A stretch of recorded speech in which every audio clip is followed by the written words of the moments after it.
একসময় কর্ণফুলী নদীই ছিল চট্টগ্রামের বেশিরভাগ উত্তর অঞ্চলের একমাত্র যাতায়াত পথ। কাপ্তাই, রাঙ্গুনিয়া, রাউজান আর বোয়ালখালীর মানুষজন চট্টগ্রাম শহরে যেত এই কর্ণফুলী নদী দিয়ে। তখন যাতায়াতের জন্য কেউ কেউ নৌকা বা ভোট কিংবা ফেরি ব্যবহার করত।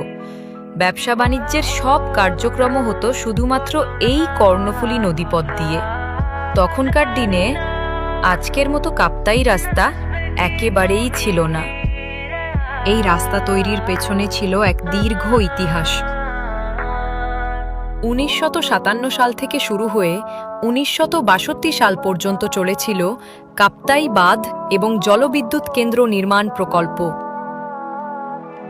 এত বড় প্রকল্পের জন্য বহু যন্ত্রপাতি, মালামাল এবং কর্মী নিয়ে আসার একটি স্থলপথ দরকার ছিল। একবার কল্পনা করুন, যখন এই রাস্তা ছিল না, তখন আমাদের পূর্বপুরুষরা কতটা কষ্ট করে পথ পাড়ি দিতেন।